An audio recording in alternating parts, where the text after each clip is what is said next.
Look, you need the social world because it protects you, but it also crushes you, and it's blind and stupid, so it needs you, because you have to act at the edges of the social world and constantly update it. It's a nice, paradoxical, mutual relationship.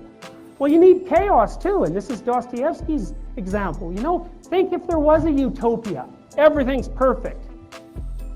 You don't have to do anything. There's no challenges left to overcome. There's no novelty to reveal itself. Well, paradise for human beings is process and not state.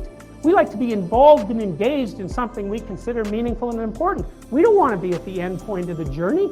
No one's more satisfied when a symphony is over than when it's playing. Paradise for us is a paradise of process, and that's identification with logos. Well, what happens if you refuse courageous identification with this spirit? Well, it's simple.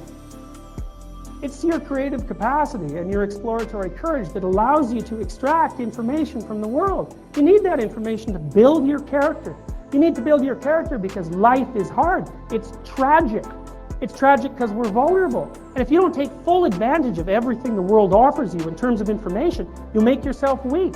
So every time you shy away from something you should explore, every time you shy away from your own intrinsic sense of meaning, you weaken your own personality. Literally, I don't mean metaphorically. I mean you weaken it.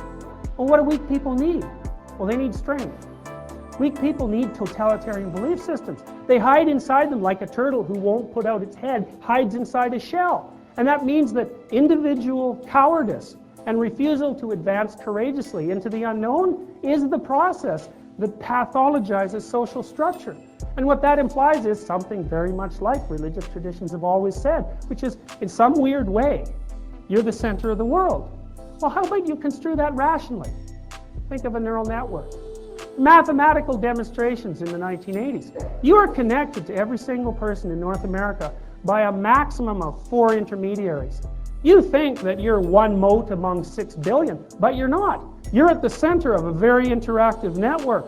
And everything you do, whether you know it or not, has a far greater effect than you can immediately see. So every cowardly decision that you take, cowardly defined on your own grounds, by the way, tilts the whole network towards a kind of chaos or pathological order. And every time you advance courageously and exist as an exemplar of appropriate being, then you improve the functioning of the entire unit.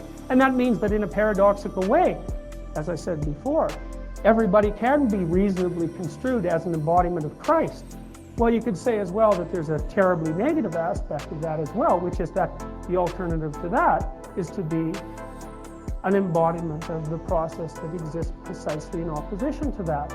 And it seemed to me, after thinking about it for many years, that the drama that we were playing out in the 1980s was precisely that. We were going to turn the world into something as close to hell as we could possibly imagine, or collectively, as individuals, we're going to keep the whole ball rolling and allow existence to continue to reveal itself despite its tragic nature as a consequence of participating voluntarily in this creative and courageous process. That's all I have to say.